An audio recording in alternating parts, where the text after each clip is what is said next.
السلام عليكم، كي دايرين؟ لاباس عليكم بخير؟ نتمنى ان شاء الله تكونوا كلكم بخير وعلى خير وصحه جيده وفي احسن الاحوال ان شاء الله. بحال ديما في البدايه ديال الفيديو ديالي كنبغي نرحب بكم هو الاول، مرحبا بكم معايا في قناتي مطبخ ندى اللي هي ايضا قناتكم. الوصفه ديال اليوم ان شاء الله غادي نقدم لكم كيك رولي اولا سويس رول، واحد سويس رول اللي هو رائع بزاف بزاف زوين ساهل ناجح واقتصادي ولذيذ. اليوم ان شاء الله الا كنتي من الناس اللي ما كينجحش معاهم سويس رول او لا كيك رولي، بعد ما تشوفي الفيديو ديالي غادي تولي معلمه، غادي تولي محترفه في الصنع كيك رولي، حيت غادي نعطي لكم جميع النصائح والاسرار، وغادي نعطي لكم مقادير مضبوطه 100% باش ان شاء الله غادي ينجح معك من اول تجربه.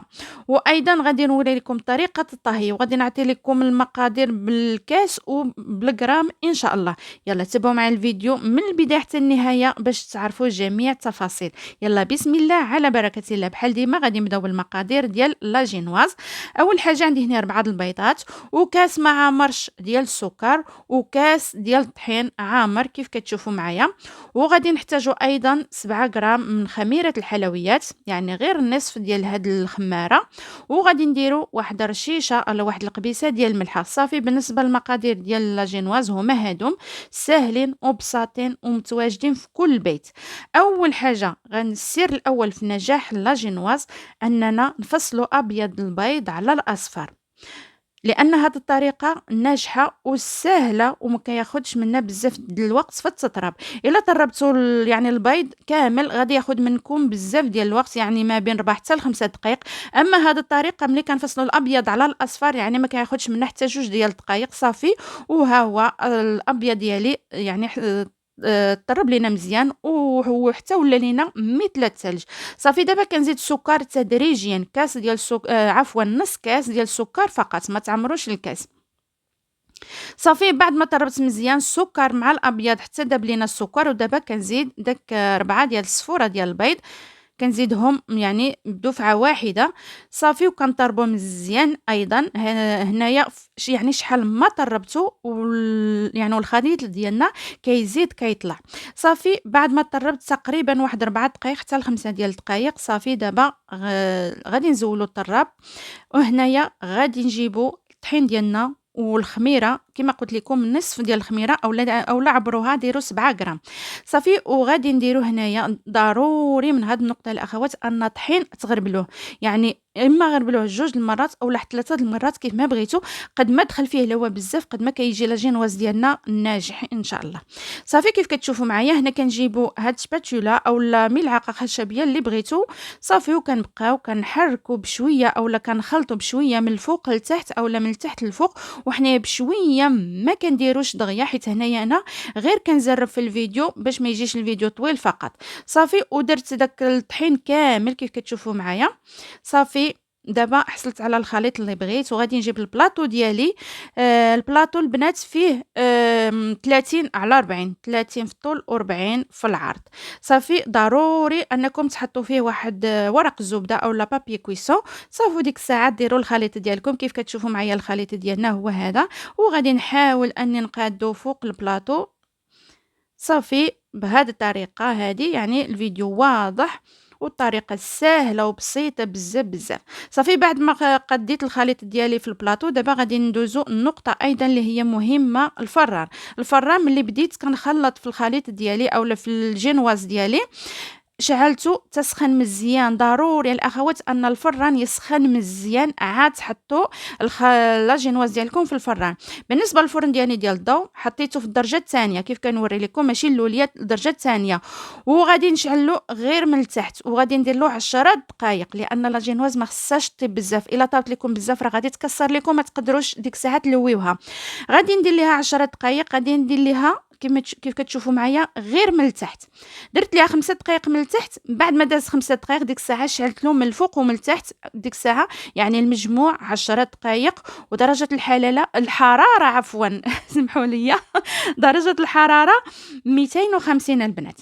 هانتوما كيف كتشوفوا معايا لاجينواز ديالي بعد ما دازت عليه 10 دقائق لا اقل ولا اكثر. كنركز عليكم يعني درجة الحرارة اللي هي مهمة بزاف. لا جينواز خصو يطيب على درجة الحرارة عالية، الفران خصو يكون مسبوق أنه سخن مزيان، وكيطيب مدة 10 دقايق فقط. صافي هو لا جينواز ديالي طايب على حقو طريقو. هانتوما كتشوفوا معايا راه خفيف وطايب، وتقدروا تلويوه كيف ما بغيتو، يعني ما كيتكسرش ما حتى شي حاجه، وحتى الجوانب ديالو هما رطبين ماشي قاصحين. كيما شفتوا معايا نتوما لا جينواز ديالكم الا جا لكم الجوانب قاصحين او لا يابسين قطعوهم، اما انا لا جينواز ديالي الجوانب ديالو رطبين ما محتاجيتش اني نقطعو تماما. صافي كيما شفتوا معايا لويتو في هذا المنديل ديال اللي خصو يكون منديل نظيف، ودابا غادي نديرو في هاد بلاستيكه. ضروري الاخوات انكم ديروه في بلاستيكه. علاش كنديروه في بلاستيكه؟ لان داك هاد البلاستيكه كيعوض لينا بلا ما نفزقو يعني المنديل ديالنا. كنديروه في بلاستيكه باش كيتندى لينا، وبديك يعني ملي كيتندى هو كيرجع يرطب لينا اكثر. صافي دابا غادي ندوزو الكريمه. بالنسبه انا استعملت هنايا لا كريم فريش، استعملت 2 علب، كل علبه فيها 441 غرام، يعني نقولوا 500 غرام. وبالنسبه للماسكاربون فيها 500 غرام، وكاس ديال السكر. صافي هادشي اللي غادي نحتاج انا في الكريمه ديالي.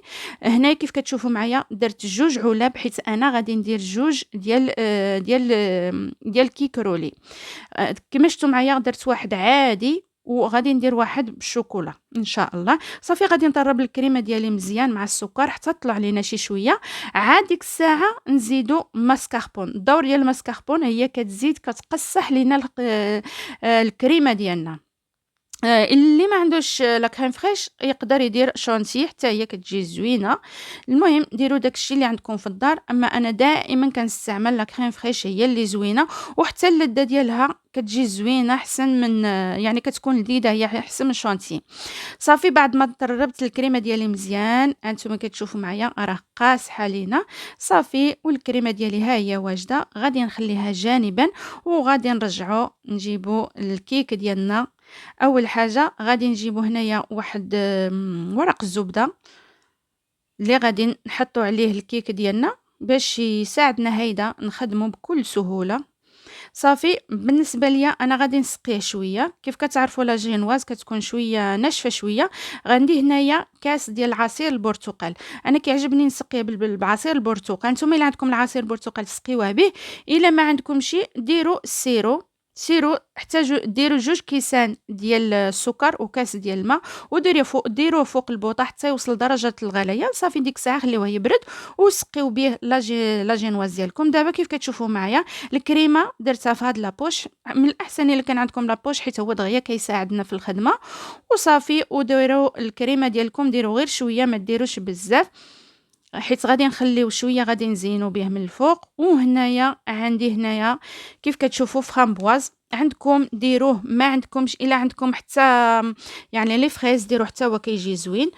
ولا الا ما عندكمش لا فرامبواز لا لي فريز لا حتى شي حاجه، ديروا اللي بغيتو يعني ديروه هنايا ديروه، او لا خليوها هيداك عادي ماشي مشكل. صافي كيما شفتوا معايا درت فرامبواز هنايا في الجوانب، ودرت حتى في الوسط باش كيجي لينا ديك يعني ملي كنكونوا كناكلوه كيجي واحد اللذه رائع ديال الفرامبواز في الكيك ديالنا. صافي كيما شفتوا معايا بعد ما روليتو، صافي غادي نحطو في طبق التقديم، وغادي نبدا ندير له الكريمه يعني من برا كيف كتشوفوا معايا.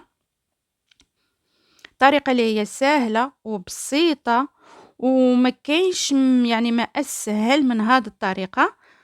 وإن شاء الله غادي نخلي لكم المقادير في صندوق الوصف، مقادير بالغرام. صافي دابا كيما شفتوا معايا بعد ما درت الكريمه يعني على السويس رول ديالي، وغادي نحاول نقادو هيدا بسباتولا. ابخي غادي نجيب هاد الورق، وغادي نحاول نعطيه الشكل اللي هو المس كيف كتشوفوا معايا. الا عندكم هاد الورق ديروه، الا ما عندكمش غير بسباتولا ديالكم وحاولوا انكم تقادوه مزيان. صافي ودابا غادي نزولوا داك الجوانب باش يعني نقادوا المنظر ديالو. انتما كتشوفوا معايا صراحه واحد سويس رول اللي هو رائع بزاف بزاف زوين، ساهل بزاف كما قلت لكم.